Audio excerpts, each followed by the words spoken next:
नमस्ते, वेलकम। स्वागत है आप सभी लोगों का आपके प्यारे चैनल लक्ष्य विजय में। और एक नए दिन के साथ मैं राजेश सर आपके साथ जुड़ गया हूं। आज 15 जून है और 15 जून की महत्वपूर्ण घटनाओं की ओर चलता हूं तो प्रसिद्ध क्रांतिकारी तारकनाथ दास जी की याद आती है। तारकनाथ दास जी का जन्म आज़ादी से पहले वाले बंगाल, और अगर आज़ादी से पहले की बंगाल की बात करें तो जिसमें आजकल का पश्चिम बंगाल, आजकल का बांग्लादेश, आजकल का उड़ीसा, आजकल का बिहार, आजकल का असम के कुछ इलाके शामिल हुआ करते थे, तो आज़ादी के पहले वाले बंगाल के 24 परगना जिले में हुआ था। वो अलग विषय है कि आज 24 परगना आज़ादी के बाद के भारत में पश्चिम बंगाल में आता है। तारकनाथ दास भारत के प्रसिद्ध क्रांतिकारियों में से एक रहे और छोटी उम्र में ही वो इस प्रकार के घटनाओं, इस प्रकार की गतिविधियों में जुड़ते चले गए। इस बीच इनकी मुलाकात एक अन्य प्रसिद्ध क्रांतिकारी जतीन्द्र नाथ मुखर्जी से होती है। वही जतीन्द्र नाथ मुखर्जी जिन्हें बाघा जतिन के नाम से जाना जाता है।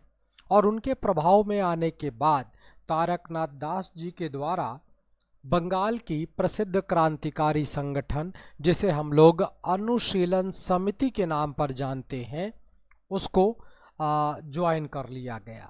अनुशीलन समिति के प्रमुख नेताओं की अगर बात करें तो उनमें बरिंद्र घोष, भूपेंद्र नाथ दत्त, अरविंदो घोष, जतीन्द्र नाथ मुखर्जी जैसे नाम जुड़ते चले जाते हैं।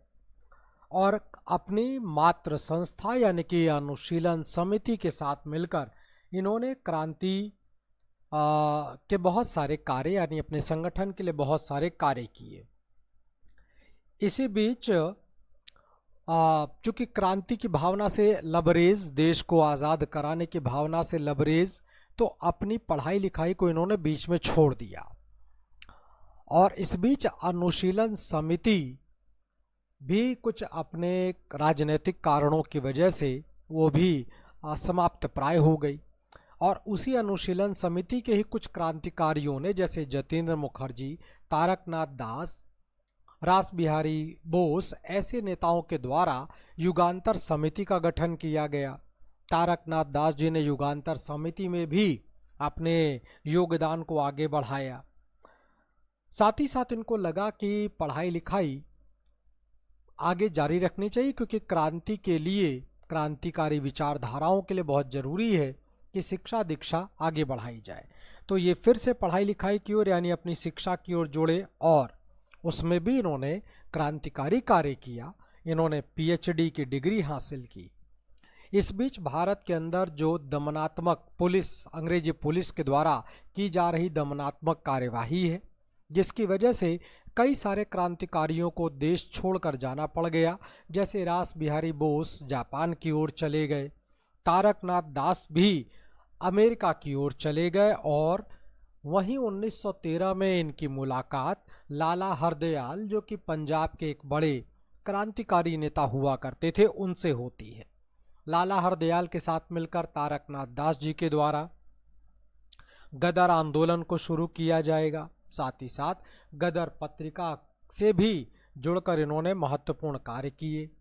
क्रांतिकारी गतिविधियों में शामिल होने के कारण आगे चलकर अमेरिका की सरकार के द्वारा इन पर मुकदमा चलाया गया और इन्हें 2 वर्ष की सजा भी दी गई।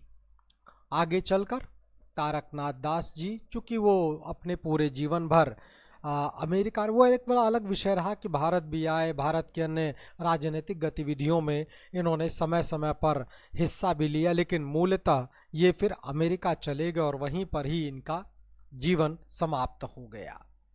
तो 15 जून की जो महत्वपूर्ण घटनाएं हैं, जिनकी चर्चा मैंने आपके साथ रखा, उम्मीद करता हूँ ये जानकारी आपको अच्छी लगी होगी, पसंद आया होगा। इस वीडियो को आप शेयर जरूर कर दीजिएगा। साथ ही साथ चैनल लक्ष्य विजय को सब्सक्राइब कर दीजिएगा, ज़्यादा से ज़्यादा संख्या में कर दीजिएगा। आपके साथ और सहयोग के लिए बहुत बहुत शुक्रिया, बहुत बहुत धन्यवाद। आप सभी लोगों को मेरी तरफ से best of luck. Good bye.